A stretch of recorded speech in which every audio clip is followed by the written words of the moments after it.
سورت نمبر 79 النازعات۔ اللہ کے نام سے شروع جو بہت مہربان رحمت والا۔ قسم ان کی کہ سختی سے جان کھینچیں اور نرمی سے بند کھولیں اور آسانی سے پیریں، پھر آگے بڑھ کر جلد پہنچیں، پھر کام کی تدبیر کریں کہ کافروں پر ضرور عذاب ہوگا جس دن تھر تھرائے گی تھر تھرانے والی، اس کے پیچھے آئے گی پیچھے آنے والی۔ کتنے دل اس دن دھڑکتے ہوں گے، آنکھ اوپر نہ اٹھا سکیں گے۔ کافر کہتے ہیں کیا ہم پھر الٹے پاؤں پلٹیں گے؟ کیا جب گلی ہڈیاں ہو جائیں گے؟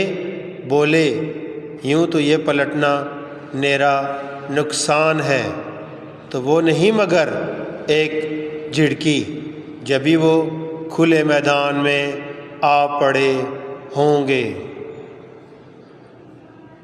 کیا تمہیں موسیٰ کی خبر آئی جب اسے اس کے رب نے پاک جنگل طویٰ میں ندا فرمائی کہ فرعون کے پاس جا؟ اس نے سر اٹھایا، اس سے کہہ کیا تجھے رغبت اس طرف ہے کہ ستھرا ہو اور تجھے تیرے رب کی طرف راہ بتاؤں کہ تو ڈرے؟ پھر موسیٰ نے اسے بہت بڑی نشانی دکھائی، اس پر اس نے جھٹلایا اور نافرمانی کی، پھر پیٹ دی، اپنی کوشش میں لگا تو لوگوں کو جمع کیا، پھر پکارا، پھر بولا میں تمہارا سب سے اونچا رب ہوں، تو اللہ نے اسے دنیا و آخرت دونوں کے عذاب میں پکڑا۔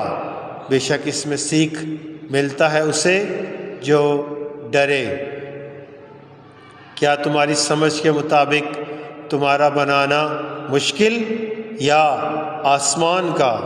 اللہ نے اسے بنایا، اس کی چھت اونچی کی، پھر اسے ٹھیک کیا، اس کی رات اندھیری کی اور اس کی روشنی چمکائی، اور اس کے بعد زمین پھیلائی، اس میں سے اس کا پانی اور چارہ نکالا، اور پہاڑوں کو جمایا تمہارے اور تمہارے چوپایوں کے فائدے کو۔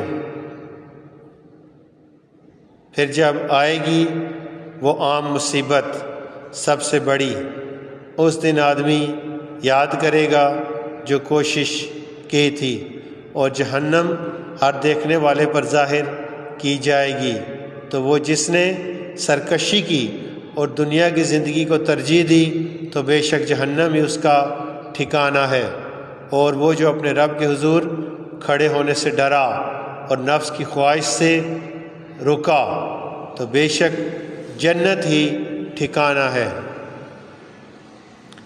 تم سے قیامت کو پوچھتے ہیں کہ وہ کب کے لیے ٹھہری ہوئی ہے، تمہیں اس کے بیان سے کیا تعلق؟